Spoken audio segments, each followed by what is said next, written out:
Start करें। तो पिछली क्लास में हमने है ना परक्विजिट स्टार्ट किया था। परक्विजिट जो होते हैं मेनली तीन टाइप के होते हैं, perquisite taxable for all, perquisite taxable only in case of specified employee, और तीसरा क्या था, परक्विजिट एग्जेम्प्ट फॉर ऑल। तो हमने है ना एक एक करके sequence wise perquisite taxable for all में हम स्टार्ट कर रहे हैं बनाना। ठीक है, तो सबसे पहले देखो क्या है perquisite taxable for all employ में हमने स्टार्ट कर दिया था पिछली क्लास में एकोमोडेशन फैसिलिटी, आरएफए। ठीक है, तो आरएफए के बारे में एक बार छोटा सा रिवीजन करते हैं, फिर अपन आगे बढ़ते जाएंगे। आरएफए शॉर्ट फॉर्म में अपन अपने समझने के लिए आरएफए बोल रहे हैं, लेकिन आप लोगों को क्या बोलना है, एकोमोडेशन फैसिलिटी। ये रेंट फ्री भी हो सकती है और कंसेशनल भी हो सकती है। रेंट फ्री का मतलब होता है या तो किराया ले ही नहीं रहा है, और कंसेशनल का मतलब है किराया ले रहा है लेकिन जितना बनता है उससे कम ले रहा है। ठीक है, तो एकोमोडेशन फैसिलिटी के लिए आप लोगों को देखना पड़ेगा कि वो जो एम्प्लॉय को मिल रहा है एकोमोडेशन, वो गवर्नमेंट एम्प्लॉय है कि अदर एम्प्लॉय। गवर्नमेंट एम्प्लॉय होगी तो एकोमोडेशन फैसिलिटी की वैल्यू क्या हो जाएगी, as per government rates. Government rates मतलब लाइसेंस फीस को देखना है, ये मिल जाएगा आपको। अगर एम्प्लॉय अदर एम्प्लॉय होगा, अदर एम्प्लॉय अगर होगा तो एम्प्लॉयर का खुद का मकान है वो देखना है, एम्प्लॉयर का किराए का मकान है कि होटल फैसिलिटी, ये देखना है। अगर एम्प्लॉयर का खुद का मकान होगा तो 7.5%, 10% या फिर 15% लेंगे आरएफए सैलरी का। 7.5% कब लेना है, जब पॉपुलेशन 10 लाख से ज्यादा नहीं है, 10 लाख या उससे कम है तो देखना है। 10 लाख से ज्यादा है लेकिन 25 लाख से ज्यादा नहीं है तो 10%, और 25 लाख से ज्यादा है तो 15%। किस चीज का, आरएफए सैलरी का। आरएफए सैलरी क्या होता है अभी देखेंगे। उसके बाद इफ रेंटेड हाउस, अगर मकान किराए का होगा, मतलब एम्प्लॉयर ने खुद किराए में लेके अपने एम्प्लॉय को दिया हुआ है, तो आरएफए की वैल्यू हो जाएगी which ever is lower. Which ever is lower मतलब ये दोनों में कंपेयर करेंगे, रेंट पेड बाय एम्प्लॉयर या फिर 15% आरएफए सैलरी का, दोनों में जो कम होगा वो वैल्यू ऑफ आरएफए बन जाएगा। ठीक है, अगर होटल फैसिलिटी होगी तो आरएफए की वैल्यू होगी hotel charges paid by employer या फिर आरएफए सैलरी का 24% विच एवर इज लोअर। तो ये चारों में से ना कोई एक आपको अमाउंट मिल जाएगी, ये चारों अमाउंट में से कोई एक अमाउंट आपको मिल जाएगी, क्योंकि किसी भी क्वेश्चन को जब सॉल्व करोगे तो चारों में से कोई एक कंडीशन ही मिलनी है। मतलब यहां पर जो वैल्यू ऑफ आरएफए आई वो मकान की वैल्यू हो गई। अब कभी कभी क्या होता है कि मकान तो दिया ही है एम्प्लॉयर ने, साथ में फर्नीचर भी दे दिया, तो जब फर्नीचर साथ में मिलता है तो उसको बोलते हैं फर्निश्ड एकोमोडेशन। क्या बोलते हैं, फर्निश्ड एकोमोडेशन। तो फर्निश्ड एकोमोडेशन जो है ना होटल फैसिलिटी के केस में एप्लीकेबल नहीं होता, क्योंकि होटल ऑलरेडी फर्निश्ड होती है। तो इसलिए यहां पर देखना ना, जब मकान की बात हुई तो 15% लिए थे, और यहाँ पे होटल की बात हुई तो सीधा उसका 10%, 9% बढ़ा के ले लिए। क्यों, फर्नीचर की बात हो रही है इसलिए। तो फर्निश्ड एकोमोडेशन अगर है तो if furniture is owned by employer, वो देखना है, मतलब फर्नीचर जो है एम्प्लॉयर खरीद के दिया है, खुद का है उसका, या फिर खुद किराए में लेके दिया है। अगर फर्नीचर एम्प्लॉयर खरीद के दिया है तो value of furniture is equal to होगा कॉस्ट ऑफ फर्नीचर, फर्नीचर की कॉस्ट इंटू 10%, फर्नीचर की कॉस्ट इंटू 10% लेंगे, ये आ जाएगा।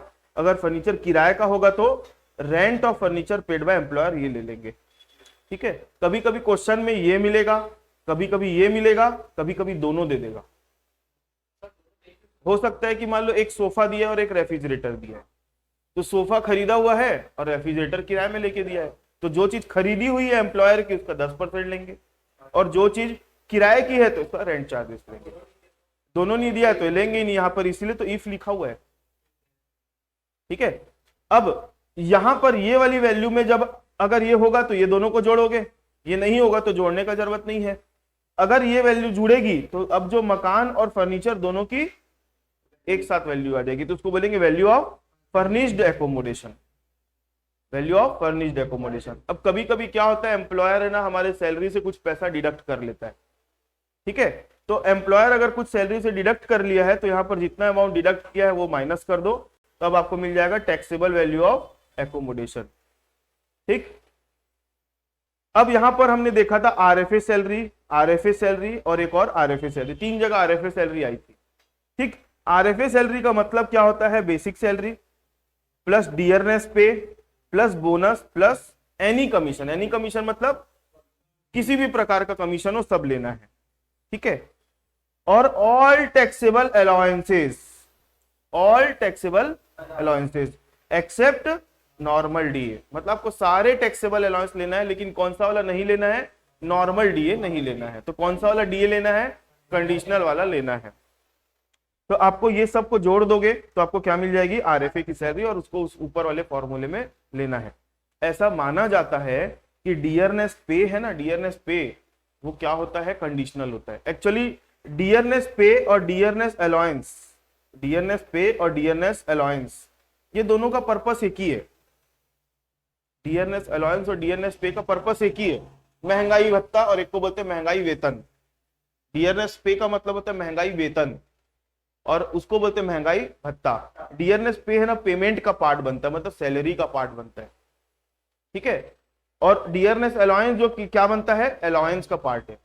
तो डियरनेस अलाउंस अगर आपको मिल रहा है ना, तो उसमें देखना है कंडीशनल है कि नहीं है। लेकिन डियरनेस पे है ना, उसको हमेशा क्या माना जाता है, कंडीशनल माना जाता है, ठीक है, कंडीशनल माना। लेकिन जब आप क्वेश्चन सॉल्व करोगे ना भाई, तो डियरनेस पे को कंडीशनल मान रहे हो ना, तो अपना एक नोट बना के जरूर लिख कर आना कि we are assuming that dearness pay enters into retirement age पर कंडीशन ऑफ रिटायरमेंट बेनिफिट करके। नहीं है फिर भी आपको लिख कर आना है। डियरनेस अलाउंस में अगर क्लियरली लिखा होगा कंडीशनल है तो मान लो, और नहीं है तो मत मानो, नॉर्मल मान लो। लेकिन डियरनेस पे को हमेशा कंडीशनल मानना है और नोट बना के लिख कर आना, ठीक है। चलो अब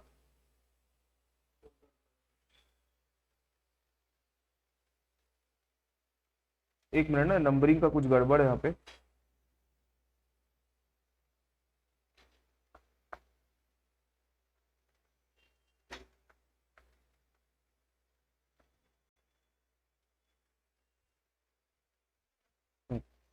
चलो नोट्स, आरएफए अभी हमने पढ़ा, उससे रिलेटेड कुछ नोट्स है। पहला क्या है, when hotel facility is provided for a period not more than 15 days. अगर होटल फैसिलिटी दी गई है अपने एम्प्लॉय को, एम्प्लॉयर के द्वारा, और वो उसका जो टाइम पीरियड है किससे ज्यादा नहीं है, 15 दिन से ज्यादा नहीं है, देन ऑन, और किस कारण से दिया जा रहा है, ट्रांसफर होने के कारण। जैसे नया नया एम्प्लॉय आया, ट्रांसफर हुआ है उसका, तो जब तक मकान नहीं मिलता तब तक 15-20 दिन के लिए उसको क्या दे दो, होटल दे दो। तो 15 दिन से ज्यादा के लिए अगर नहीं मिला है ट्रांसफर होने के कारण, तो उस केस में परक्विजिट क्या हो जाएगा, एग्जेम्प्ट हो जाएगा, नहीं मतलब उसकी परक्विजिट की वैल्यू को लेना नहीं है अपने होटल फैसिलिटी के केस में, ठीक है।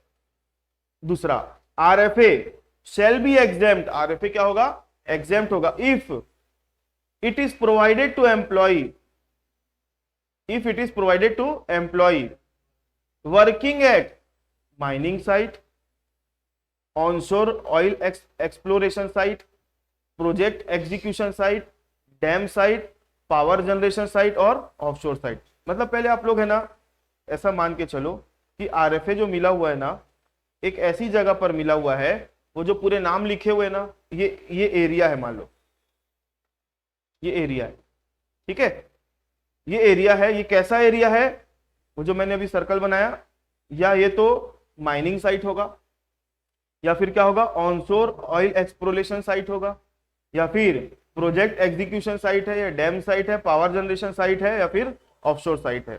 मतलब इनमें से कोई एक एरिया है, ये इनमें से कोई एक एरिया है। फिर देखना है वो जो एरिया है ना, वो टेम्पररी नेचर का है या फिर रिमोट एरिया। क्या देखना है कि वो टेम्पररी नेचर का है या फिर रिमोट एरिया है, दोनों में से कोई एक देखना है, टेम्पररी नेचर का है या फिर रिमोट एरिया है। टेम्पररी नेचर मतलब नॉट परमानेंट, जब तक काम चल रहा है तब तक, और रिमोट मतलब दूर दराज।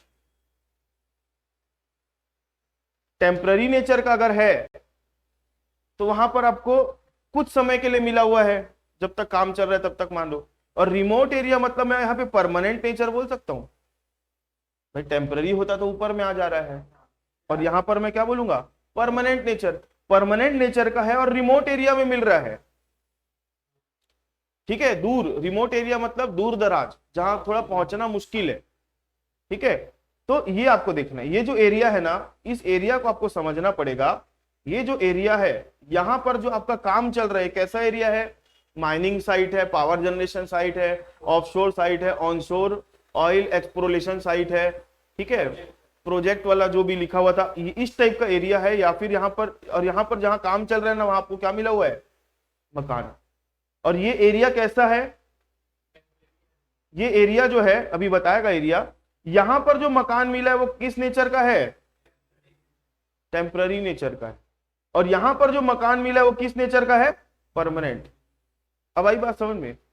चलो तो देखो क्या लिखा है, वो मकान जो आपको मिला है कैसा है, टेम्पररी नेचर का, ठीक है। तो मकान अगर आपका कितना बड़ा है, जिसका एरिया 800 स्क्वायर फीट से ज्यादा नहीं होना चाहिए, और लोकेटेड, जो लोकेट है कहां पर, 8 kilometre away from local limit,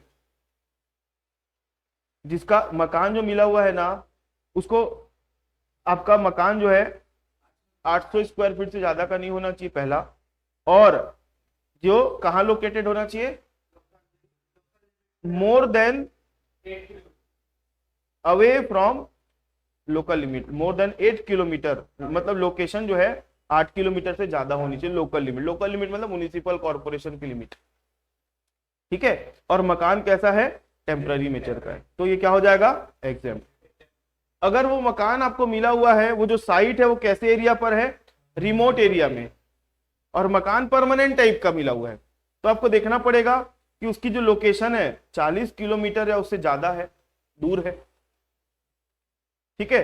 कहां से 40 किलोमीटर कंपेयर करेंगे, फ्रॉम, हाँ, from town having population less than equal to, आप लोगों को ये साइन देखने में प्रॉब्लम होती है क्या, समझ में आता है ना, ये वाली साइन का मतलब होता है, और ये वाली साइन का मतलब क्या होता है, ये क्या है, मोर देन इक्वल टू, और इसको क्या बोलेंगे, लेस देन इक्वल टू, ठीक है। इसके बदले अपन है ना वर्ड्स में भी लिख सकते हैं, नॉट मोर देन या नॉट लेस देन, ठीक है। जहां जो लोकेटेड है कितना दूर, 40 किलोमीटर या उससे ज्यादा की दूरी पर लोकेटेड है। रिमोट एरिया किसको बोलेंगे, एक मिनट, मैं आप लोगों को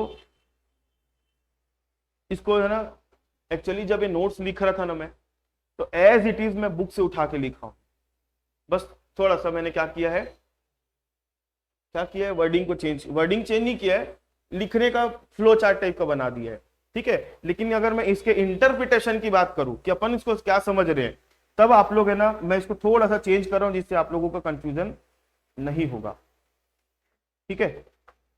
एक मिनट रुको, थोड़ा सा चेंजेस कर रहा हूं इसमें जिससे अपने को क्लैरिटी आएगी। और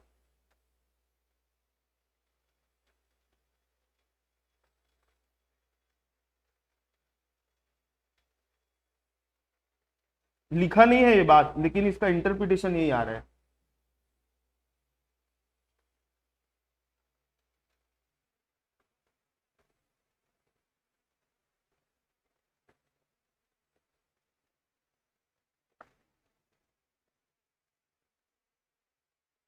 चलो देखो, बस मैंने यहां पर एक वर्ड जोड़ दिया, क्या, परमानेंट नेचर करके जोड़ दिया।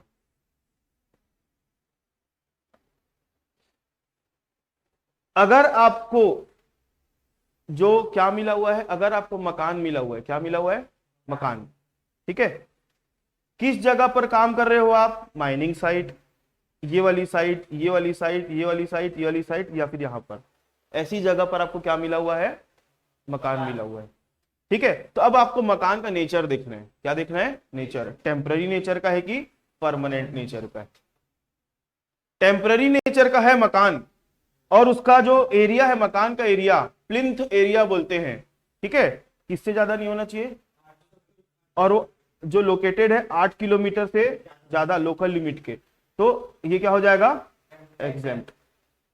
और अगर आपको परमानेंट नेचर का मकान मिला हुआ है, क्या मिला हुआ है, और जिस जगह पर काम कर रहे हो वो कैसा एरिया है, रिमोट एरिया। रिमोट एरिया किसको बोलेंगे, ऐसा एरिया जो लोकेटेड 40 किलोमीटर दूर है from the town having population less than equal to 20,000। तो आप उसको परमानेंट नेचर का भी मिला है तो क्या हो जाएगा, टेम्पररी नेचर का मिला है तो ये देखना है, और परमानेंट नेचर का मिला है तो ये देखना है। नहीं होगा। नहीं नहीं नहीं, वो कंस्ट्रक्शन पूरा हर चीज डॉक्यूमेंट्स, गवर्नमेंट के डॉक्यूमेंट में ये 800 स्क्वायर फीट सब चीज रिकॉर्डेड रहता है। मकान बनवाने जाते तो नक्शा पास करवाते ना, तो नक्शा पास कराने का मतलब क्या है, उसमें सारी डिटेल लिखे रहती है। ठीक है, आई बात समझ में। कभी कभी क्या होता है, सुनो, पिछली क्लास में हम यहां तक आ चुके थे। पॉइंट नंबर 2 को मैंने थोड़ा सा अभी आप लोगों के सामने ही एडिट किया ज्यादा क्लैरिटी आने के लिए। ठीक है, पॉइंट नंबर 3 हमने नहीं पढ़ा था, अब यहां से हमारा आज का चालू हो रहा है। Double accommodation on account of transfer. कभी कभी क्या होता है, कोई कोई एम्प्लॉय का ट्रांसफर हो जाता है, तो जब ट्रांसफर हुआ है तो पिछले जो सिटी में जिसको छोड़ के जा रहा है वहां एक मकान मिला हुआ है, और जहां गया वहां एक और मकान मिल गया। जहां था वहां का मकान अभी खाली नहीं हुआ है, करेगा धीरे धीरे, और जहां गया वहां एक और नया मकान मिल गया।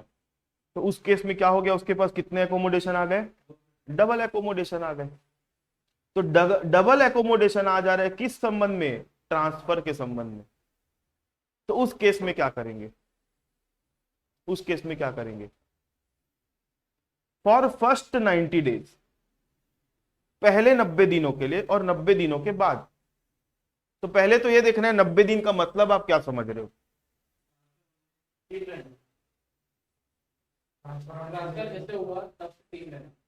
जिस दिन ट्रांसफर हुआ उस दिन से आपको 90 दिन काउंट करना है।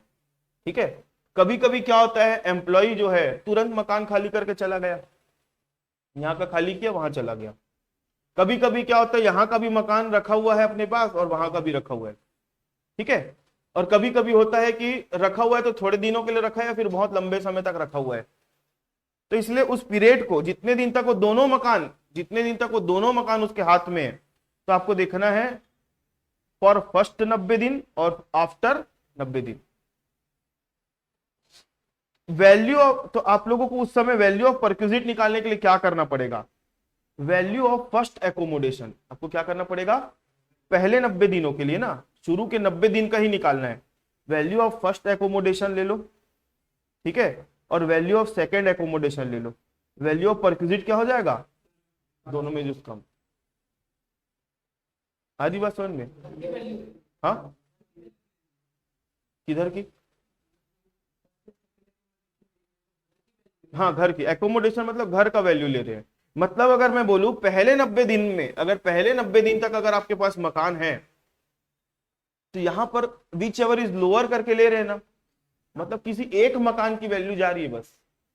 दोनों की जा रही है क्या, नहीं जा रही, किसी एक की जा रही है बस। आई बात समझ में। पहले 90 दिनों के केस में आपको बोल सकते हैं कि एक मकान का छूट दे रहे, एक मकान का मत लो, एक मकान का ही लो, और कौन सा वाला लो, जिसकी वैल्यू कम आ रही है। हाँ, एक का वैल्यू जुड़ेगा ही नहीं सैलरी में, बोल सकते हैं कि उसकी टैक्सेबल नहीं होगा। ठीक है, जब दो मकान मिल रहा है और पहले 90 दिनों की बात हो रही है, तो यहाँ पे पहला मकान का वैल्यू ले लो 90 दिनों वाला, जितने दिन तक रखा, या फिर दूसरे वाले का ले लो, दोनों का जो कमा रहा है वही सैलरी में जुड़ेगा। दोनों में से कोई एक ही जुड़ेगा, दोनों नहीं जुड़ेगा। लेकिन 90 दिनों के बाद की अगर बात होती है, 90 दिनों की बात, तो एग्जेम्पशन या छूट जो बोल सकते हैं नहीं मिलेगी। यहां पर वैल्यू ऑफ फर्स्ट एकोमोडेशन लेना है plus value of second accommodation लेना है, दोनों को जोड़ के लेना है, तब उस केस में आपको छूट नहीं मिलेगी। आ रही बात समझ में। ये और क्लियर होगा जब अपन इसके ऊपर क्या बनाएंगे, एक एग्जाम्पल बनाएंगे। ठीक है, एक एग्जाम्पल करेंगे तब। चलो आगे बढ़ते हैं। कभी कभी क्या होता है, कुछ कुछ एम्प्लॉय लोगों को है ना डेप्यूटेशन में भेज दिया जाता है। कहां भेजा जाता है, डेप्यूटेशन। डेप्यूटेशन समझते हो, नहीं ट्रेनिंग, अभी जैसे इलेक्शन ड्यूटी आ रही है, इलेक्शन आ रहे हैं, तो क्या होता है, जितने भी गवर्नमेंट एम्प्लॉय है ना, सबको कहां भेज दिया जाएगा, डेप्यूटेशन में भेजा जाएगा। प्रतिनियुक्ति बोलते हैं उसको, क्या बोलते हैं, प्रतिनियुक्ति। मतलब मान लो कोई गवर्नमेंट टीचर है, गवर्नमेंट टीचर है, स्टेट गवर्नमेंट का टीचर है मान लो, या सेंट्रल गवर्नमेंट का टीचर है। ठीक है, अब जो स्टेट गवर्नमेंट का टीचर है, जो भी जिस भी गवर्नमेंट का टीचर हो, वो है तो गवर्नमेंट का टीचर। अब चुनाव आया, चुनाव आया तो गवर्नमेंट टीचर को बोला गया कि भैया आप थोड़े दिन तक है ना अभी टीचर का काम मत करो, आप जाओ इलेक्शन कमीशन का काम करो। किसका काम करो? इलेक्शन कमीशन भी किसकी? गवर्नमेंट की तो है। मतलब एम्प्लॉयर अपने एम्प्लॉय को डेप्यूटेशन में भेजा है। डेप्यूटेशन मतलब अपने एक डिपार्टमेंट से उठा के दूसरे डिपार्टमेंट में काम करने के लिए भेजा, और डेप्यूटेशन टेम्पररी वर्क होता है। तो उस केस में जिस बॉडी के अंदर या जिस अंडरटेकिंग के अंदर वो डेप्यूटेशन में जा रहा है उस पर्टिकुलर टाइम पीरियड के लिए माना जाएगा कि वही उसका एम्प्लॉयर है। क्या माना जाएगा? वही उसका एम्प्लॉयर है। सच बॉडी। हाँ, नहीं मैं नहीं बोला था। सैलरी में डेप्यूटेशन अलाउंस जुड़ता है। डेप्यूटेशन अलाउंस जुड़ता है ना भाई, फुली टैक्सेबल अलाउंस में। वो डेप्यूटेशन नहीं है, एग्जामिनर रेम्युनरेशन और ये सब वाली बात हुई थी। वो वहां पे डेप्यूटेशन नहीं है। नहीं, वहां पे डेप्यूटेशन थोड़ी आ रहा है। आपकी एग्जामिनेशन ड्यूटी लग रही है, अब जब आपके एग्जामिनेशन ड्यूटी कर रहे हो, पेपर चेक कर रहे हो, तो वो सब सैलरी नहीं। वहां पे एम्प्लॉयर एम्प्लॉय वाली बात नहीं हो रही है। यहाँ पे डीमिंग प्रोविजन है। देखो ना, अगर कोई एम्प्लॉयर अपने एम्प्लॉय को डेप्यूटेशन में भेज रहा है, अपने एक डिपार्टमेंट से उठा के दूसरे डिपार्टमेंट में भेज रहा है, तो वो जो बॉडी या अंडरटेकिंग को क्या मान लिया जाएगा? Shall be deemed to be employer.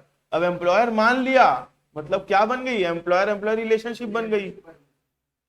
Value of such accommodation, अब डेप्यूटेशन के दौरान अगर जो एकोमोडेशन मिला होगा उसको, उसकी वैल्यूएशन कैसे होगी?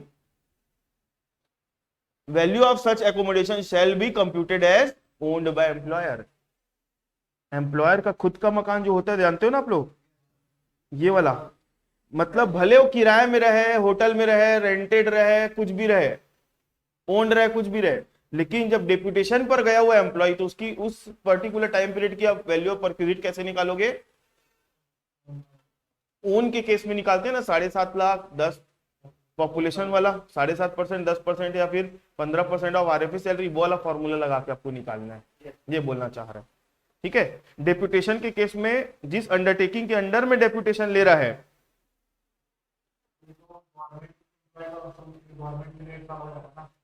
लेकिन यहां पे बोला ना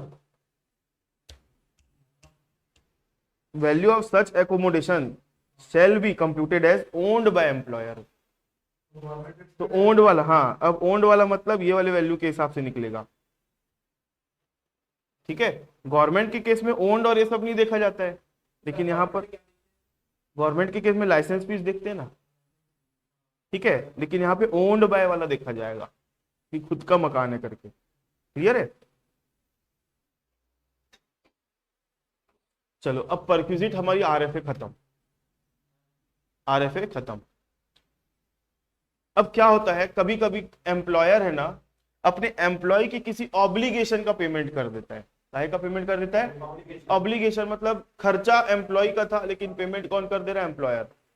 तो किसी भी प्रकार का ऑब्लिगेशन का पेमेंट अगर एम्प्लॉयर करता है अपने एम्प्लॉय का, तो कितना रुपया परक्विजिट की वैल्यू बनेगी? जितना अमाउंट एम्प्लॉयर पे करेगा। सीधी सी बात है। एम्प्लॉयर अगर एम्प्लॉय का लाइफ इंश्योरेंस प्रीमियम का पेमेंट कर रहा है,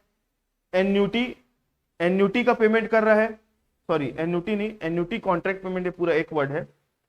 एम्प्लॉयर अपने काहे का पेमेंट कर रहा है? एम्प्लॉय का लाइफ इंश्योरेंस प्रीमियम का, या फिर एन्यूटी कॉन्ट्रैक्ट पेमेंट कर रहा है, ठीक है। ये दोनों में से किसी एक का पेमेंट कर रहा है एम्प्लॉयर, तो value of perquisite is equal to क्या हो जाएगा? जितना एम्प्लॉयर एम्प्लॉय के लिए अमाउंट पे करेगा, ठीक है।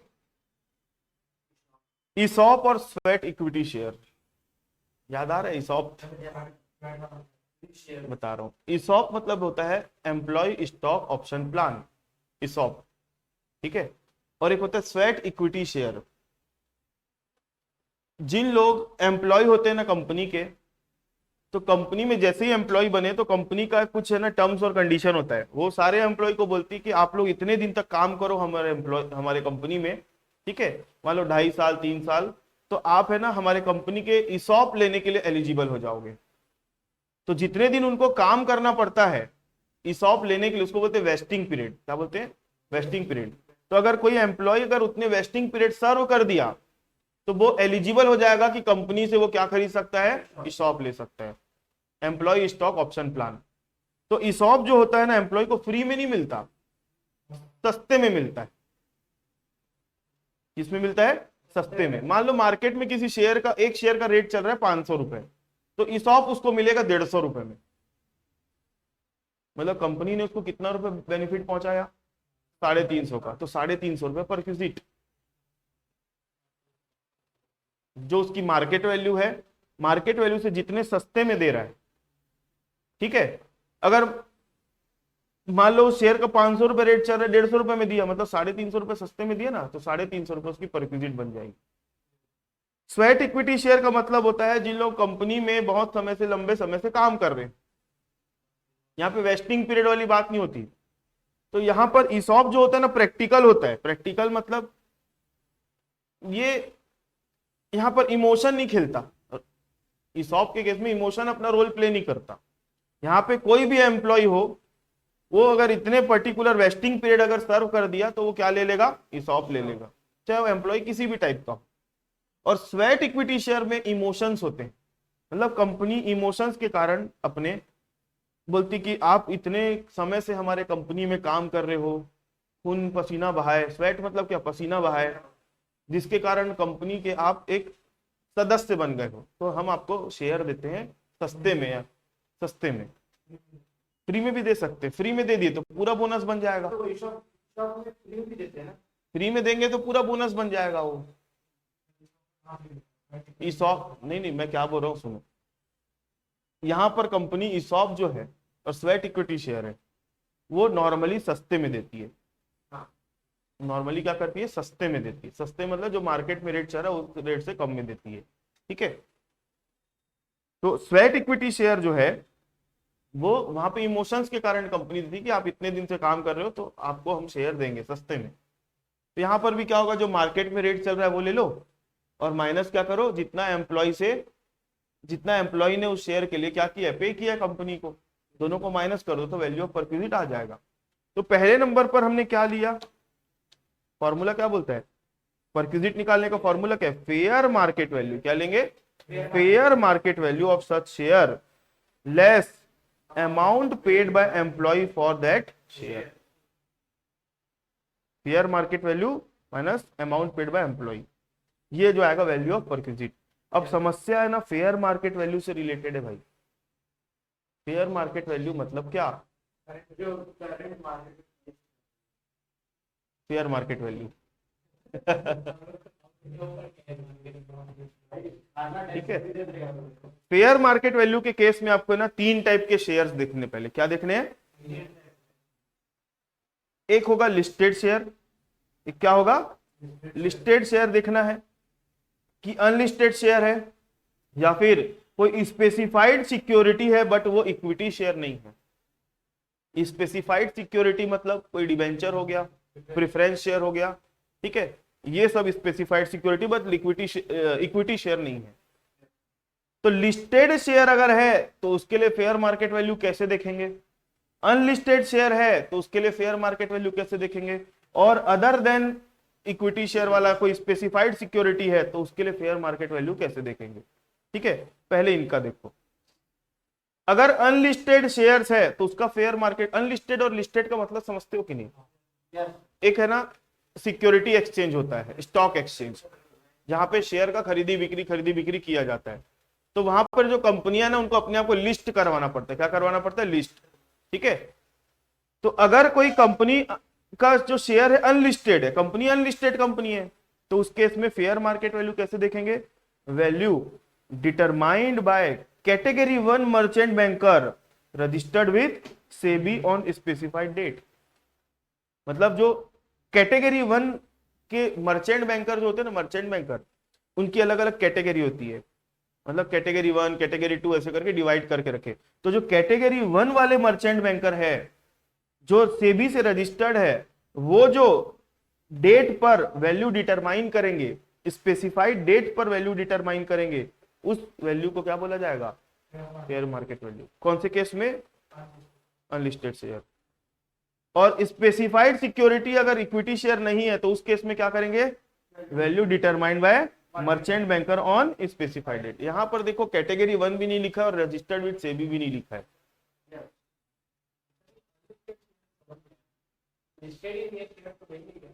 फेयर मार्केट वैल्यू जो कैटेगरी 1 मर्चेंट बैंकर बताएगा वो बताएगा कि रेट क्या चल रहा है। ठीक है। इस केस में category 1 merchant banker registered date से भी देखना है, यहाँ पे खाली मर्चेंट बैंकर लिखा है। ठीक है। अब यहां पर एक वर्ड आया था स्पेसिफाइड डेट। क्या आया था? स्पेसिफाइड डेट का मतलब क्या है? स्पेसिफाइड डेट का मतलब होता है date on which option exercised. जिस दिन ऑप्शन एक्सरसाइज हुआ मतलब जिस दिन वो शेयर खरीदा गया उस दिन, उस डेट को स्पेसिफाइड डेट बोलेंगे। या फिर और, यहां पर एक वर्ड आएगा और एनी अर्लियर डेट। जिस डेट पे ऑप्शन एक्सरसाइज हुआ वाली डेट ले लो, या फिर any earlier date than the date of exercising option. Exercising option के डेट पे हमको मालूम, रेट नहीं मालूम था तो उसके पहले का रेट देख रहे हैं, लेकिन एक्सरसाइजिंग ऑप्शन के पुराना 180 दिन पहले का डेट नहीं होना चाहिए। मतलब आपको क्या चेक करना है पहले ये बताओ? फेयर मार्केट, तो किसी ना किसी डेट की फेयर मार्केट वैल्यू देखोगे ना। तो फेयर मार्केट वैल्यू कौन से डेट की देखना है? स्पेसिफाइड डेट की देखना है। स्पेसिफाइड डेट का मतलब होता है दो। पहला होता है जिस दिन ऑप्शन एक्सरसाइज किया, हो सकता है उसी दिन का ही मर्चेंट बैंकर लोगों ने निकाल के रखा होगा फेयर मार्केट वैल्यू, तो वो वाली डेट ले लो सेम डेट का जिस दिन एक्सरसाइज हुआ ऑप्शन। अगर मर्चेंट बैंकर उस दिन नहीं निकाला है तो आपको उसके पहले का कोई भी डेट पे निकाला होगा मर्चेंट बैंकर ने रेट, फेयर मार्केट वैल्यू। तो कितना दिन पुराना रेट देखना है? वो 180 दिन से पुराना नहीं होना चाहिए कोई डेट। आ रही बात समझ में? तो ये होगा स्पेसिफाइड डेट। आई बात समझ में? अब बात करते हैं लिस्टेड शेयर्स की। लिस्टेड शेयर के केस में आपको, लिस्टेड शेयर के केस में आपको फेयर मार्केट वैल्यू कैसे निकालना है? लिस्टेड शेयर, तो लिस्टेड शेयर है तो आपको ये चेक करना है कि वो सिर्फ एक ही स्टॉक एक्सचेंज में लिस्टेड है कि more than one stock exchange में लिस्टेड है। ये देखना है, ये दो कंडीशन हो गई। और देखना है वो शेयर का ट्रेड हो रहा है कि वो शेयर का ट्रेड नहीं हो रहा है। होता है ना कभी कभी कोई कोई शेयर लिस्टेड होते हैं लेकिन उसके ऊपर ट्रेडिंग के ऊपर पाबंदी लगा देता है स्टॉक मार्केट, उसका ट्रेड नहीं हो रहा है करके, तो शेयर ट्रेड नहीं होता। ठीक है। तो जो शेयर ट्रेड हो रहा है और जो शेयर ट्रेड नहीं हो रहा है, तो अगर कोई शेयर एक ही स्टॉक एक्सचेंज में क्या है, लिस्टेड है, और उसका ट्रेड हो रहा है, तो उस केस में फेयर मार्केट वैल्यू क्या लोगे? Opening price plus closing price divide by 2। जिस जिस जिस प्राइस पर ओपन हुआ और जिस प्राइस पर क्लोज हुआ दोनों का एवरेज निकाल लो, तो आपका फेयर मार्केट वैल्यू बन जाएगा। कब? एक ही स्टॉक एक्सचेंज में लिस्टेड होगा और उसका ट्रेड हो रहा होगा तो। हाँ, नहीं तो यहाँ पे लिस्टेड है तो हर डेट की तो नया आ जाएगी ना वैल्यू, हर रोज ट्रेड हो रहा है वो। क्लियर है मेरी बात? उसके बाद अगर वो ट्रेड नहीं हो रहा है और एक ही स्टॉक एक्सचेंज में लिस्टेड है तो आपको क्या लेना है? Closing price on immediately preceding date closest to the date of exercising option. जिस दिन एक्सरसाइज हुआ ना ऑप्शन, जिस दिन ऑप्शन एक्सरसाइज हुआ उसकी पिछली डेट देखना है। उसकी पिछली डेट की जो क्लोजिंग प्राइस होगी वही क्या होगी? उसकी फेयर मार्केट वैल्यू होगी। 20 दिन पहले तक हम ट्रेड नहीं हुआ, तो 20 दिन के एक दिन पहले वाला देखेंगे। हाँ, क्लोजिंग प्राइस।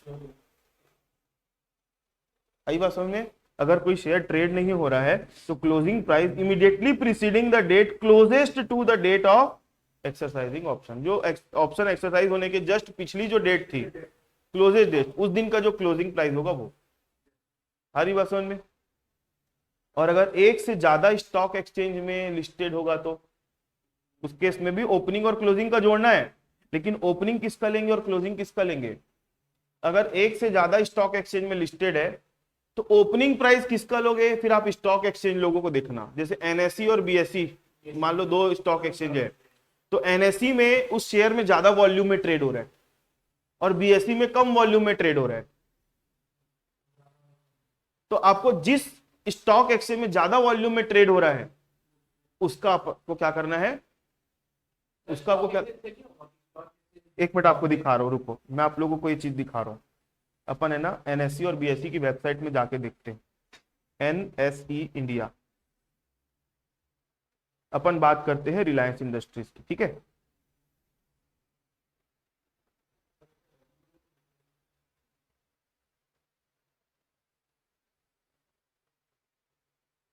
सॉरी, पर डीमैट अकाउंट में जब बीएससी ओपन कराते तो एजेंसी के अलग से वो तो दो अलग अलग स्टॉक एक्सचेंज है। अब वो हाँ, ये देखो ट्रेड वॉल्यूम दिख रहा है, ट्रेड वॉल्यूम कितना दिख रहा है, 16,76,157, ये एनएससी का वॉल्यूम है। ठीक है, किसका वॉल्यूम है, एनएससी का। अब अपन है ना बीएससी खोलते हैं।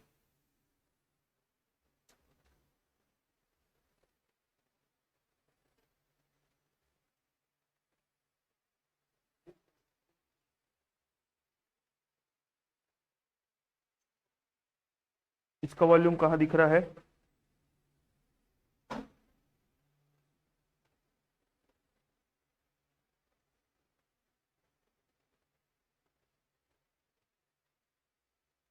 इसका वॉल्यूम कहाँ है,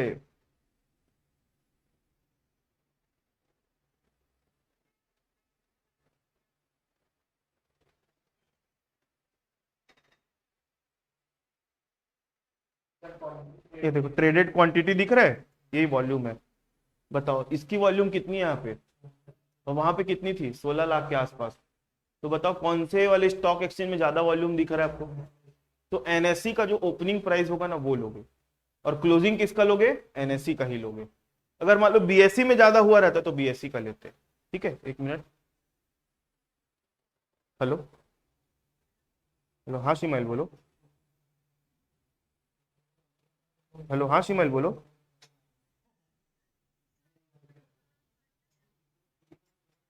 रुको ना, मैं क्लास ले रहा हूँ, थोड़े थोड़ी देर में लगाता हूँ फोन ना। हाँ हाँ,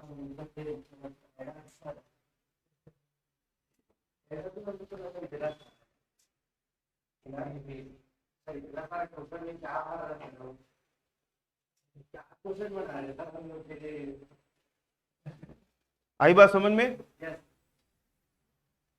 तो आपको ये वाला ओपनिंग और क्लोजिंग प्राइस लेना है कब, जब एक से ज्यादा स्टॉक एक्सचेंज में लिस्टेड होगा तो।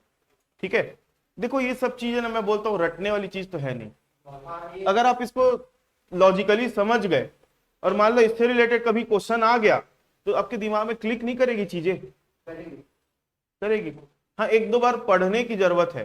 कुछ कुछ चीजें ऐसी है जो नो डाउट याद करना पड़ेगा, लेकिन कुछ कुछ चीजें हैं इसको एक बार पढ़ लिए ना तो भाई मैं तो बता सकता हूँ, इसको आप लोगों को रटने का जरूरत नहीं पड़ेगा, याद रहेगा।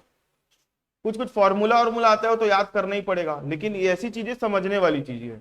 जब भाई एक ही स्टॉक एक्सचेंज में लिस्टेड है तो ओपनिंग क्लोजिंग ले लो, डिवाइड बाय 2 कर लो।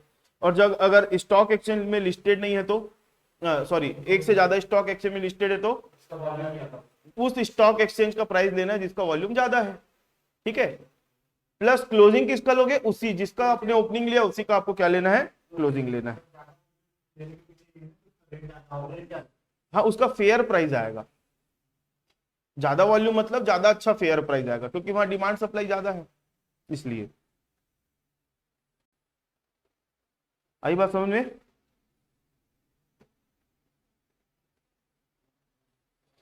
और अगर कोई सिक्योरिटी ट्रेड ही नहीं हो रही है, क्या नहीं हो रही है, ट्रेड नहीं हो रही है, तो उस केस में क्या करेंगे, क्लोजिंग प्राइस तो पिछले करस्पॉन्डिंग देखना है आपको, और यहां पर भी क्या देखना है, closing price on immediately preceding date closest to the date of exercising option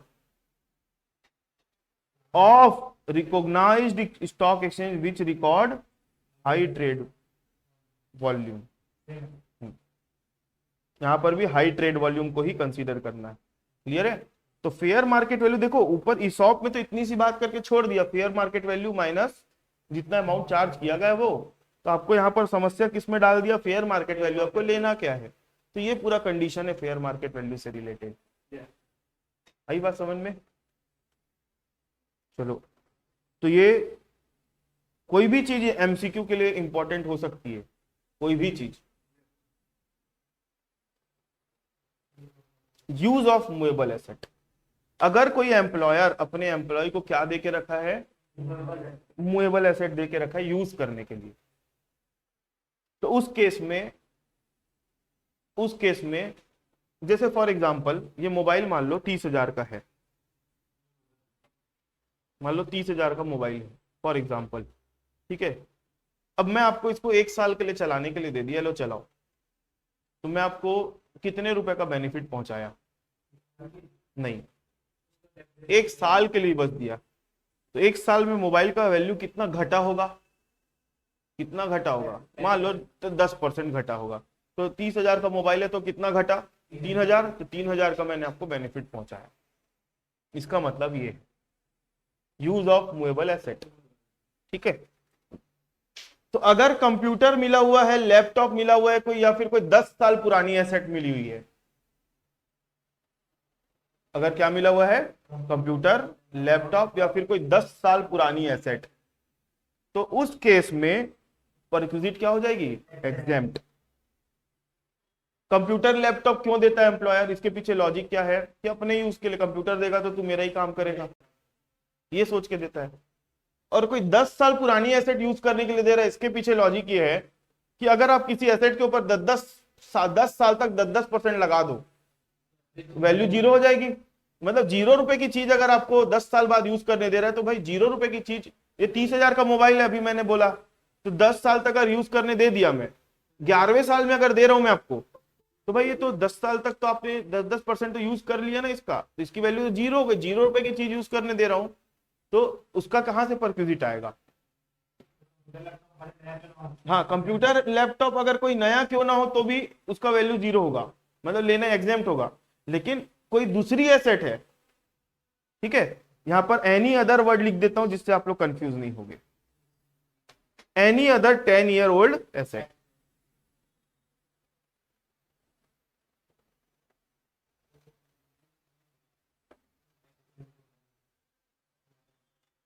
any other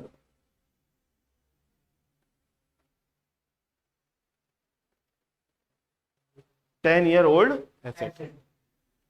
use of movable asset के नाम के बाजू में मैंने एक वर्ड लिखा हुआ है, आप लोग पढ़े नहीं शायद, अदर देन कार, कार के अलावा।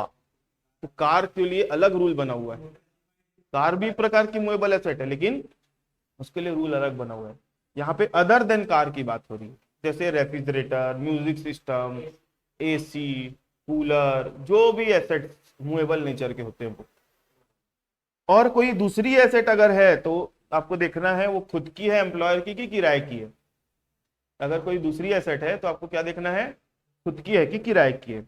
अगर वो एसेट खुद की होगी तो 10% कॉस्ट का लेना है। क्वेश्चन जब बनाओगे तो WDV भी दिया रहता है घुमाने के लिए, लेकिन आपको हमेशा किसका लेना है, कॉस्ट का 10%। और माइनस क्या करना है, अगर एम्प्लॉयर ने कुछ रिकवर किया होगा तो माइनस कर देना। उस एसेट के यूज के बदले में आपसे अगर कुछ काट लिए सैलरी से तो वो माइनस कर देना, ठीक है। और अगर रेंटेड है तो rent paid by employer minus जितना अमाउंट उसने रिकवर किया होगा वो। क्लियर है। एक मिनट, मेरे को एक चीज देखनी है इसमें, एक मिनट ना।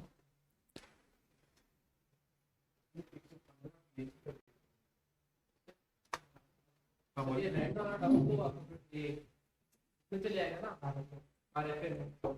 नहीं तो अगर खाली मकान नहीं दिया, खाली एसेट दिया है, तो जब अगर मकान दिया है और साथ में एसेट दिया तो उस समय उस एसेट की वैल्यू मकान के साथ जोड़ के देखते हैं।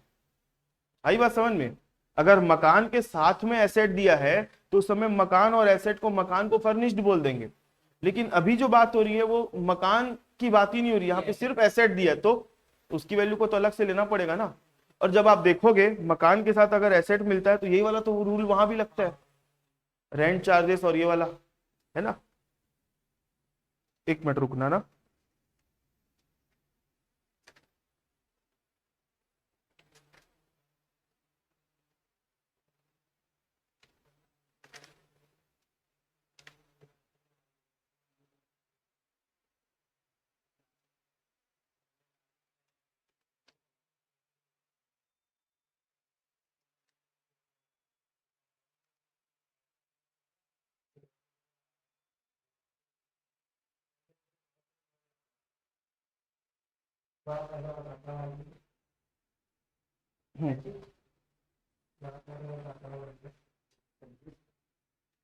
चलो आगे बढ़े। ठीक, ये कंप्लीट रूल है, इसमें और कुछ एडिशन नहीं करना है, कंप्लीट रूल है। Use of movable asset other than car, देखना है कंप्यूटर लैपटॉप है 10 साल पुरानी एसेट है तो एग्जाम, ठीक है।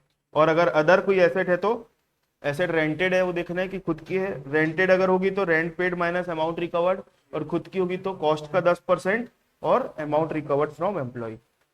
यहां तक बात क्लियर है। अब एक बात आती है sale of movable asset, important है बहुत। Sale of movable asset, formula छोटा सा है लेकिन इसके अंदर बहुत सारी बातें।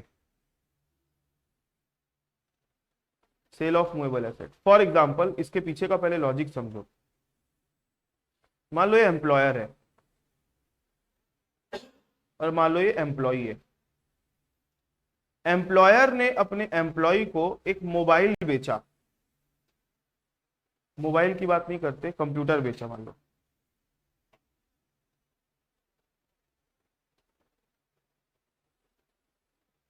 $10,000 में। कंप्यूटर एग्जेम्प्ट कहां होता है? यूज में, सेल में एग्जेम्प्ट नहीं होता है, ठीक है।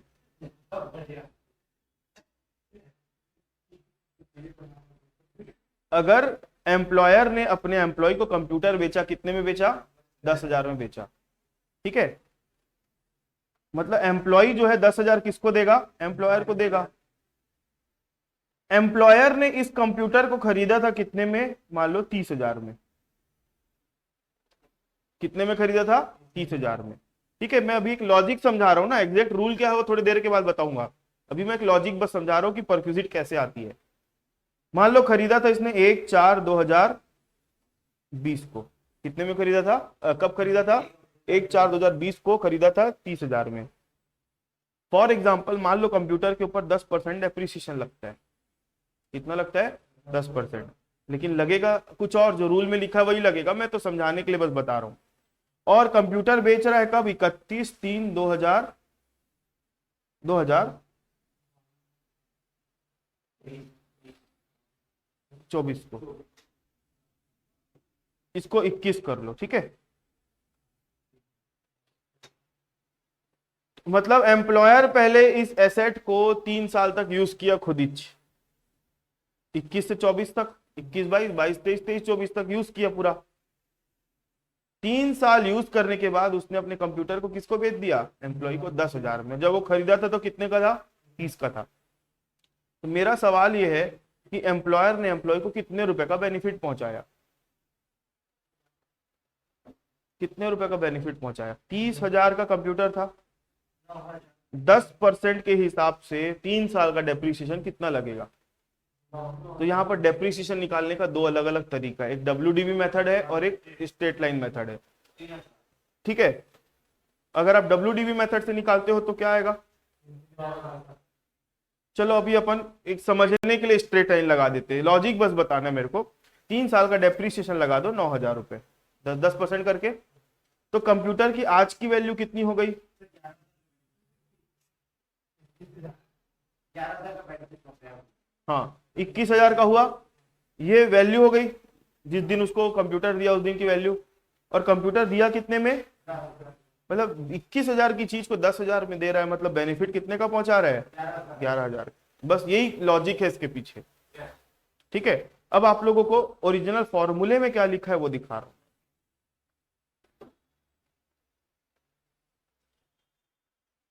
Sale of movable asset, sale of movable asset मतलब एम्प्लॉयर अपने एम्प्लॉय को क्या बेच रहा है?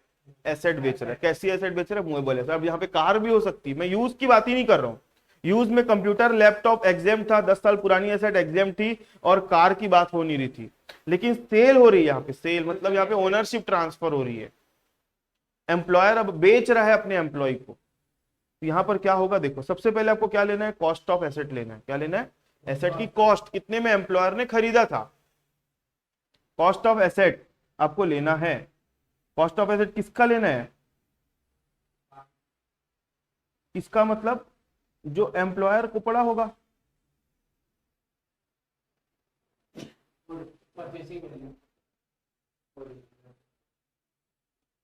Cost of asset to employer, employer ने जितने में खरीदा था वो, माइनस, क्या माइनस करना है? डेप्रिसिएशन के बारे में देखो, अगर कंप्यूटर लैपटॉप होगा तो कितना परसेंट लेना है? 50%, याद रखना है 50% लेना है रेट ऑफ डेप्रिसिएशन। और कौन सा मेथड से लगाना है डेप्रिसिएशन? WDV मेथड से लगाना है। अगर मोटर कार होगा तो कितना परसेंट लेना है और कितना परसेंट, और अगर अदर एसेट होगी तो, और मेथड, ठीक है। ये तीनों में से जिसके लिए जो एप्लीकेबल होता है वो लगाओ। और कितने समय के लिए लगाना है depreciation? For number of completed years, for number of completed years. Completed year मतलब, कंप्लीटेड ईयर का मतलब होता है एक साल कंप्लीट। जैसे कोई एक साल आधा अधूरा होगा ना तो उसको काउंट करना ही नहीं है। एक साल अगर कंप्लीट नहीं हुआ है तो उसको काउंट नहीं करना है। जैसे एक साल 5 महीना आ रहा है तो कितना काउंट करोगे? एक साल। 2 साल 7 महीना आ रहा है तो कितना देखोगे? 2 साल। कंप्लीटेड, जितने साल कंप्लीट हुए उतने का ही डेप्रिसिएशन आपको लेना है। नंबर नहीं लेना है। जिस दिन देखो कंप्लीटेड ईयर अगर आपको काउंट करना है तो मैं उसके लिए एक एग्जांपल बता रहा हूं। देखो 21, 22, 23 और 24। मान लो एम्प्लॉयर ने खरीदा था वो एसेट 1 जुलाई को 2021 में, 1 जुलाई 2021 को खरीदा था एम्प्लॉयर ने। और एम्प्लॉयर ने उस एसेट को बेचा कब? 1 अक्टूबर 2023 को। 1 जुलाई को खरीदा और बेच रहा है 1 अक्टूबर को। 21 में खरीदा, 23 में बेचा। तो बताओ यहां से लेकर यहां तक नंबर ऑफ कंप्लीटेड ईयर्स कितने हुए? गलत, गलत। 1 जुलाई से 30 जून 1 साल हुआ। 1 साल कंप्लीट हुआ ना खरीदने से। अब यहां से लेकर अगला साल, अगला 30 जून यहां कंप्लीट हुआ, 2 साल। अब ये साल कंप्लीट हुआ क्या? नहीं हुआ। मतलब कंप्लीटेड ईयर मतलब खरीदने की डेट से लेकर बेचने की डेट के बीच का जो टाइम पीरियड है जिसमें एक एक साल कंप्लीट होते जा रहे हैं उसको नंबर ऑफ कंप्लीटेड ईयर लेना है। जैसे अगर ऐसा देखोगे तो 1 साल कितना महीना हो रहा है? जुलाई, अगस्त, सितंबर। 1 साल 2 साल 3 महीना हो रहा है, लेकिन 2 साल 3 महीना को आप 3 महीना ऊपर का छोड़ दो, कंप्लीट कितना हुआ है? 2 साल ही लेना है। अरे सेम अपना तरीका है ना, बर्थडे अपना उम्र बताने का क्या तरीका है? आप अपनी एज कैसे बताते हो? मैं 2 साल 3 महीना का हूं, 2 साल के तो नहीं हो, ज्यादा के हो, कैसे बताते हो आप? जितना साल कंप्लीट हो जाता है उतना बताते हो ना। जैसे मेरा 90 का बर्थ है, ठीक है, और अभी कौन सा महीना चल रहा है? जून में मेरा बर्थडे आता है, तो मैं जून में 33 ईयर्स का हो गया, ठीक। और अभी ऊपर कितने महीने और निकल गए? अभी और कितने? जुलाई, अगस्त, सितंबर, 2.5 महीना निकल गया लगभग। तो मैं अपने आप को क्या बताऊंगा? मैं 2 साल दो बोलता हूँ, सॉरी, मैं 33 ईयर्स 2 मंथ 3 4 5 6 दिन का ऐसा बोलूंगा? नहीं, मैं बोलूंगा मैं 33 साल का हूँ, मेरा 34वां रनिंग है, 33 साल मेरा कंप्लीट हो चुका है, यही बोलूंगा ना। तो एसेट के केस में भी आपको कंप्लीटेड नंबर ऑफ ईयर देखने हैं, ठीक है।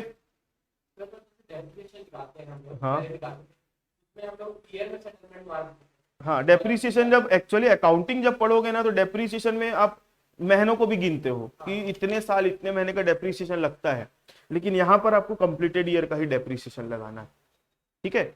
इनकम टैक्स चैप्टर में, इनकम टैक्स में एक चैप्टर आएगा डेप्रिसिएशन, जहाँ पे डेप्रिसिएशन की कैलकुलेशन करना सिखाते हैं, ठीक है। तो उसी के ऊपर ही ये कॉन्सेप्ट बेस्ड है। अगर कार होगा, सॉरी, अगर कंप्यूटर होगा तो कितना परसेंट लेना है? कौन सा मेथड? WDV, मतलब घटती किस्त पद्धति, जिसमें हर साल WDV के ऊपर डेप्रिसिएशन लगाया जाता है। मोटर कार के ऊपर कितना लगेगा? और कौन सा मेथड? और अदर एसेट होगी तो 10%, फिक्स्ड इंस्टॉलमेंट मेथड। ये जो लगेगा कितने समय के लिए लगेगा? नंबर ऑफ कंप्लीटेड ईयर के लिए लगेगा। ये कॉस्ट ऑफ एसेट ले लो, उसके बाद डेप्रिसिएशन माइनस कर दो। डेप्रिसिएशन माइनस करने के बाद क्या आएगी? सेल वैल्यू आ जाएगी, नहीं, माइनस करने के बाद आपको क्या माइनस करना है? और सेल वैल्यू। सेल वैल्यू मतलब एम्प्लॉयर अपने एम्प्लॉय से कितने रुपए में बेच रहे हैं, ठीक है, वो ले लो। इसमें ये माइनस कर दो, ये माइनस कर दो, तो आपको क्या मिल जाएगी? Taxable value of perquisite. लेकिन एक चीज यहाँ पे, अगर अमाउंट प्लस में आ रही है तो ही वैल्यू ऑफ परक्विजिट कहलाएगी, और अगर माइनस में आ रही है तो वहां पे परक्विजिट नहीं होगी। मान लो अभी अपन ने एक एग्जाम्पल लिया था, वहां पे उस कंप्यूटर की वैल्यू कितनी आई थी? 21,000 आई थी, और एम्प्लॉयर से कितना रुपए ले रहा है? 10,000 एम्प्लॉयर ले रहा है उससे, है ना। तो कितना आपका परक्विजिट वैल्यू आया था, 11,000 आया था, मतलब इतने रुपए कम ले रहा है आपसे। लेकिन अगर 21,000 के बदले वो आपसे अगर 25,000 ले लेता, तो अमाउंट किस में आ रही है, मतलब वो तो आपको और ज्यादा में बेच रहा है, उल्टा कम में थोड़ी बेच रहा है। तो यहाँ पे परक्विजिट आएगा, -4,000 मत लिख देना, परक्विजिट यहाँ पर नहीं होगी। परक्विजिट मतलब सुविधा कितने की दे रहा है, नहीं दे रहा है कोई सुविधा। आ रही बात समझ में। ये हो गया sale of movable asset, clear है। उसके बाद बात आती है interest free loan. Interest free loan, या फिर मैं इसको इंटरेस्ट फ्री लोन को एक वर्ड और जोड़ सकता हूं, इंटरेस्ट फ्री और इंटरेस्ट फ्री और कंसेशनल लोन। हाँ, या तो आपको ब्याज ले ही नहीं रहा है आपका एम्प्लॉयर आपसे, या फिर ब्याज ले रहा है तो कम ले रहा है, जो मार्केट में चलता है उससे कम ले रहा है।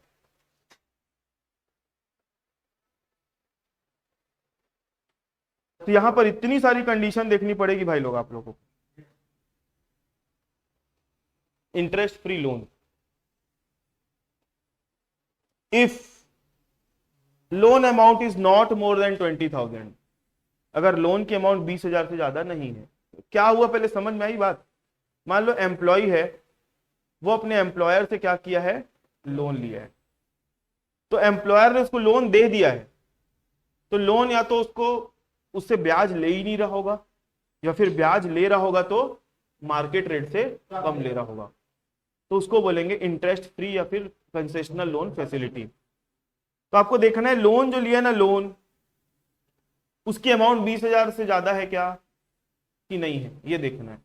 अगर लोन की अमाउंट 20,000 से ज्यादा नहीं है तो उस केस में इंटरेस्ट फ्री लोन या कंसेशनल लोन की अमाउंट क्या हो जाएगी, एग्जाम। यहाँ पे कोई परक्विजिट नहीं आएगा, ठीक है।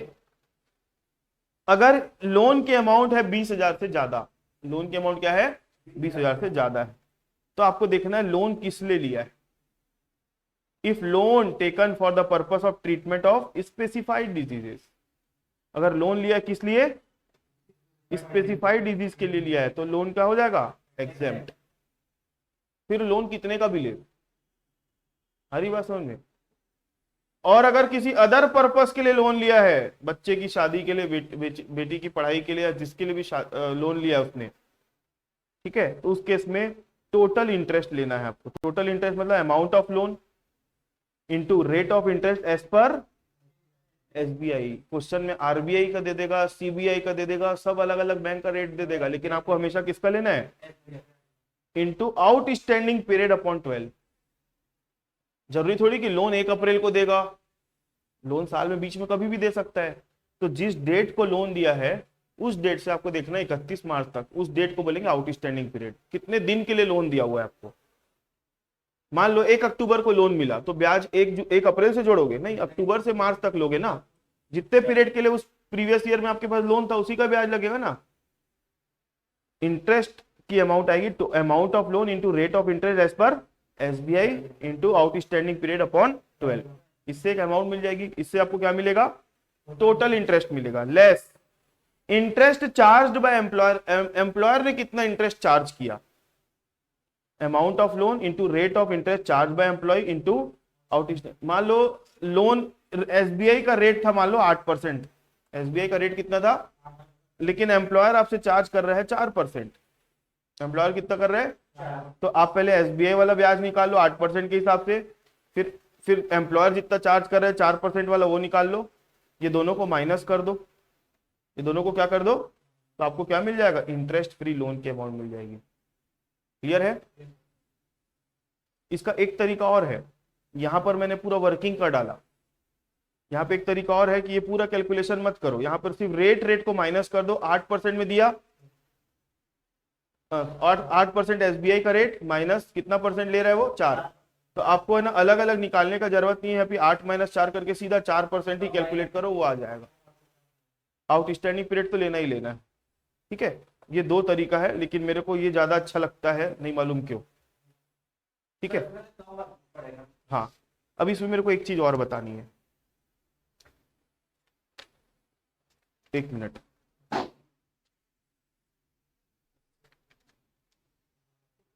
कभी कभी क्या होता है,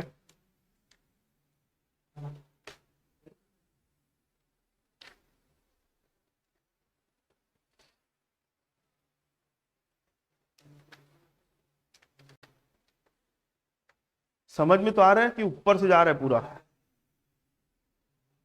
क्वेश्चंस बनाएंगे ना तो और क्लैरिटी आएगी आप लोगों को, जल्दी से रूल खत्म हो जाए, मतलब ये सब अभी तो बचा है भाई।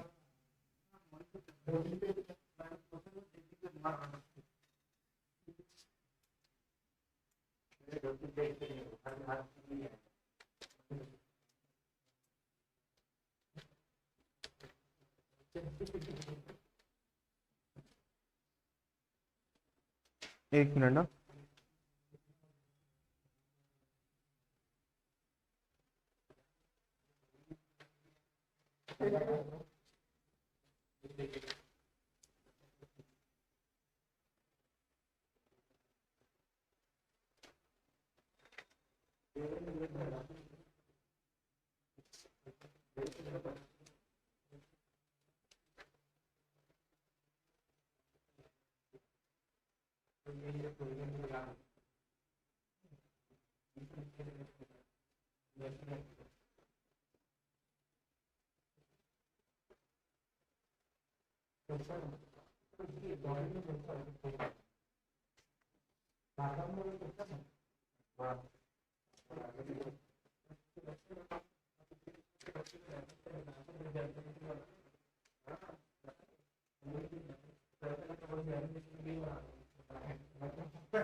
इसमें मेरे को एक चीज और बतानी है।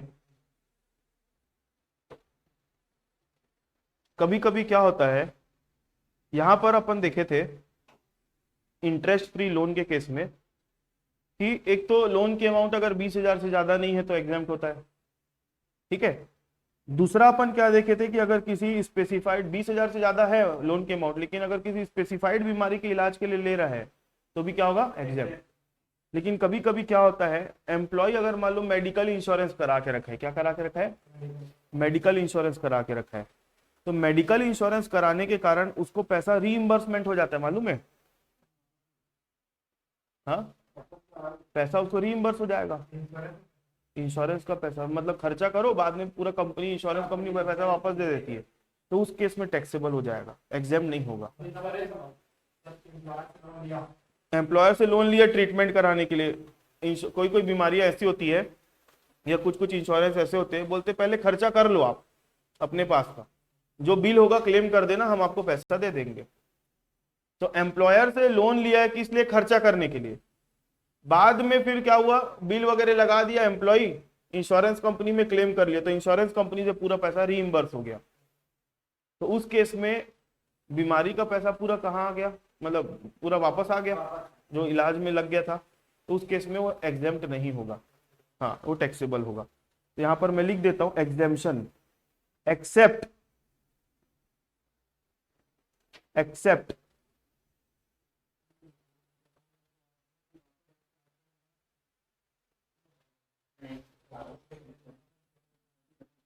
इसको थोड़ा सा अच्छे से लिख दे रहा हूं मैं, ताकि आप लोगों को बाद में कंफ्यूजन ना रहे।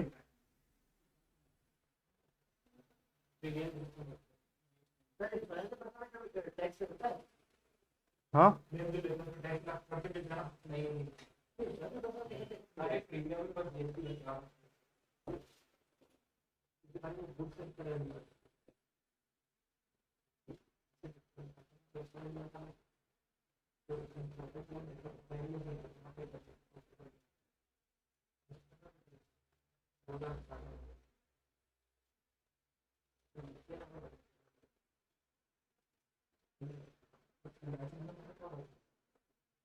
whether any amount reimbursed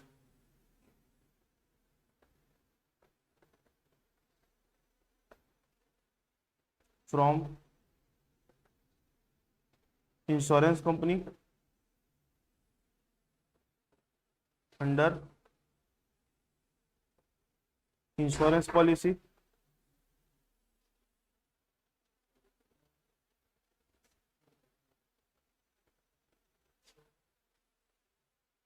whether any amount reimbursed, अगर कोई अमाउंट इंश्योरेंस पॉलिसी के अंतर्गत इंश्योरेंस कंपनी ने रीइंबर्स करी है तो नॉट एग्जेम्प्ट,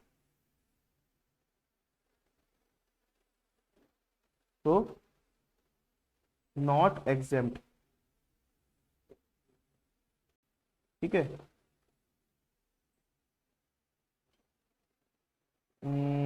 इसको कैसे अच्छे से लिख कर रखूं तो आप लोगों को प्रॉब्लम ना हो बाद में, तो नॉट एग्जेम्प्ट कर देते हैं।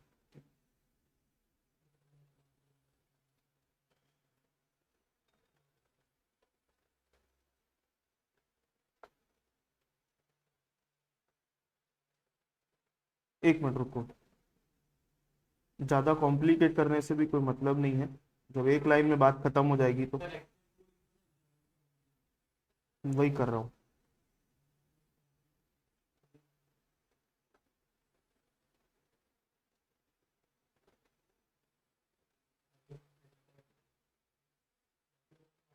Accept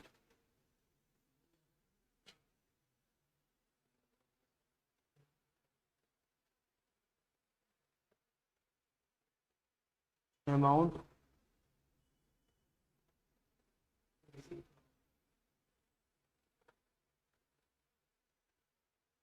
amount shall not be exempt when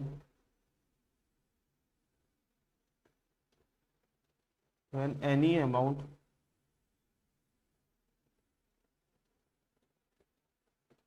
reimbursed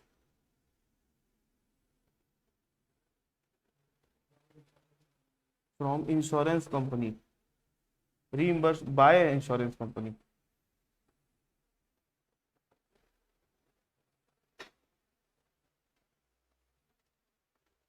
under medical insurance scheme.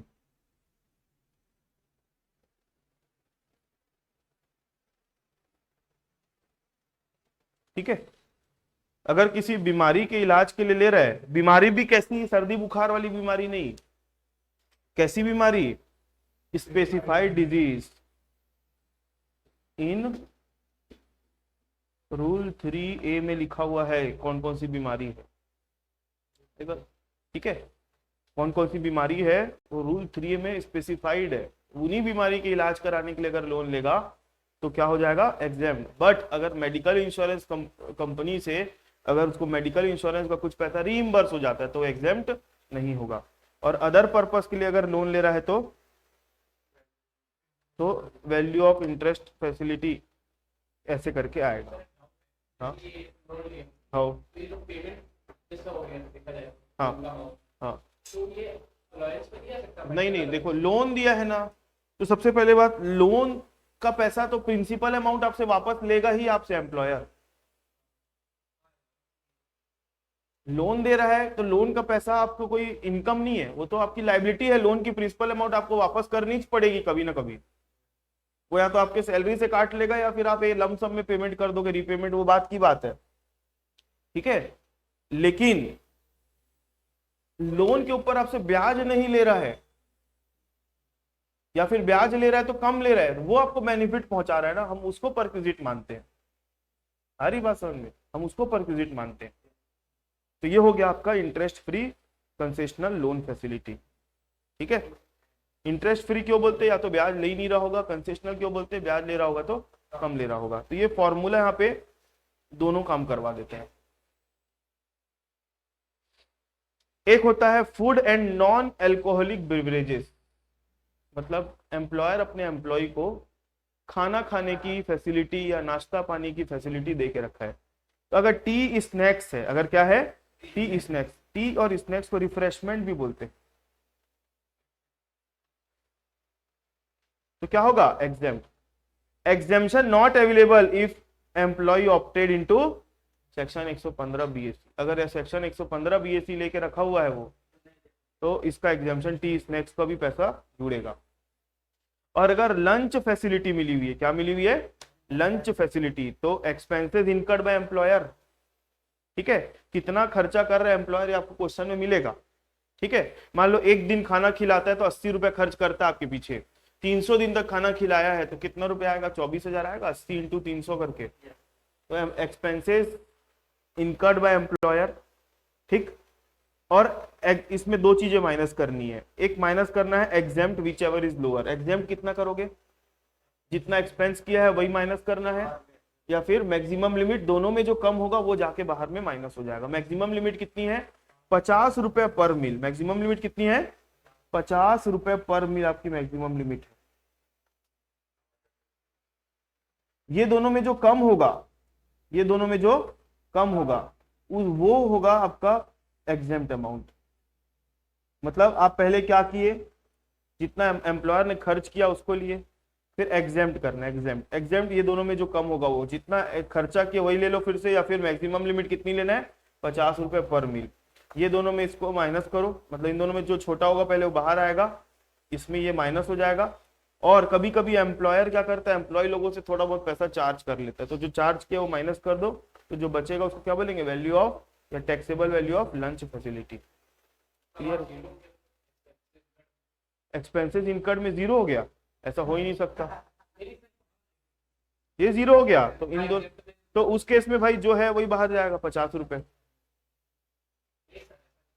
जो मान लो वो 100 छोड़ो, कैसे होगा, एक्सपेंस इनकर्ड किया है ये वाला, वो वाला, ठीक है, ये हाँ, ठीक है। फिर ये वाला भी किया, हाँ, whichever is lower में बाहर आ गया, हाँ, जैसे बाहर आएगा तो 30 माइनस 0 हो जाएगा, जीरो हो जाएगा, ठीक है। लेकिन ये जीरो हो गया, अमाउंट चार्ज बाय एम्प्लॉयर अगर आता है माइनस में चला गया, तो माइनस के केस में कभी परक्विजिट नहीं बनती है, ठीक है। और ऐसा कभी ये भी नहीं हो सकता कि एक्सपेंस अगर कर रहा है तो एग्जाम तो 50 रुपए तक हो ही गया है, ठीक है। अभी कुछ चार्ज कर रहा है तो ऐसा क्वेश्चन ड्राफ्ट शायद ही नहीं होगा कि जहां पे अमाउंट आपकी माइनस में है। फिर भी मैं आप लोगों को एक जनरल बता दे रहा हूं कि अगर परक्विजिट की वैल्यू माइनस में आ रही है किसी भी केस में, तो उसको परक्विजिट बोलेंगे ही नहीं, उसको परक्विजिट बोलेंगे ही नहीं, ठीक। तो हम अभी तक क्या क्या कर लिए एक बार देखेंगे। देखो इधर एक बार अपन देख लेते हैं, एक हो गया, 2 3 4 5 6 7 8 हो गया, ठीक है। इसके बाद 9 10 11 12 13 14 ये सब है ना, छोटा छोटा ही है। लास्ट वाला थोड़ा सा समझने में आप लोगों को टाइम लगेगा, ठीक है, क्यों और बाकी ये तो 2-2 3-3 4-4 लाइन का है। ठीक, उसके बाद सबसे ज्यादा टाइम अगर लेगा हमारा मोटर कार। एग्जाम्शन वाले में तो कुछ पढ़ना ही नहीं है भाई, याद रखना हो तो एग्जाम के उसमें कोई फॉर्मूला कोई रूल है ही नहीं। मतलब अब अगर मैं बोलूं परक्विजिट हमारा ऑलमोस्ट खत्म है, तो सिर्फ हमारा जो सबसे ज्यादा टाइम लगेगा इसमें और दूसरा किस में लगेगा, ये दोनों में लगना है टाइम, बाकी सबको छोटा छोटा ही पॉइंट है। ठीक, उसके बाद हमारी एक क्लास और लगेगी रिटायरमेंट बेनिफिट्स के ऊपर, ग्रेचुटी, कम्यूटेड पेंशन इसकी, हाँ, और profit in lieu of salary में क्या क्या आता है वो।